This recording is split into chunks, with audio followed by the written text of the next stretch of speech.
मैदान तैयार था। एक ओर कली की विशाल सेना, दूसरी ओर कल्कि। देवदत्त पर सवार हनुमान प्रकट हुए। अश्वत्थामा बाणों की वर्षा करते हैं, परशुराम दिव्य अस्त्र छोड़ते हैं। समय समाप्त। अगर तुम्हें लगता है कि कलयुग बस एक शब्द है तो तुमने उसका चेहरा नहीं देखा। ये वो युग है जहां सत्य कमजोर है और झूठ शक्तिशाली, जहां न्याय किताबों में है पर सड़कों पर नहीं, जहां धर्म है पर केवल प्रदर्शन के लिए। लेकिन ये सब अचानक नहीं हुआ। समुद्र मंथन के समय जब देव और दानव अमृत के लिए संघर्ष कर रहे थे, तभी एक और तत्व जन्मा। वो अमृत नहीं था, वो विष भी नहीं था, वो था मनुष्य की सबसे गहरी कमजोरी का प्रतीक, कली। वो तलवार लेकर पैदा नहीं हुआ, वो सिंहासन लेकर पैदा नहीं हुआ, वो प्रतीक्षा करता रहा।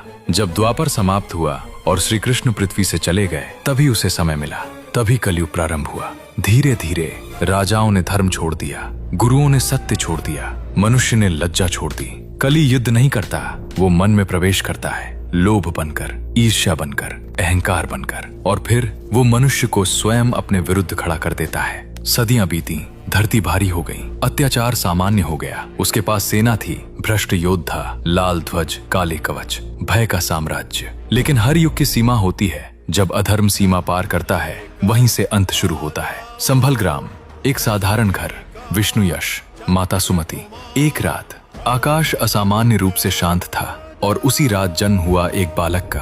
कोई चमत्कार नहीं, कोई आकाशवाणी नहीं, बस एक ऐसी आंखें जो सामान्य नहीं थी। वो था कल्कि।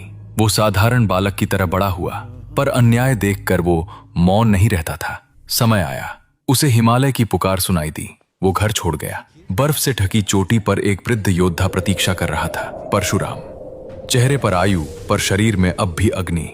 उन्होंने पूछा, तू युद्ध क्यों करना चाहता है? कल्कि ने उत्तर दिया, मैं युद्ध नहीं चाहता, पर अधर्म युद्ध चाहता है। प्रशिक्षण शुरू हुआ।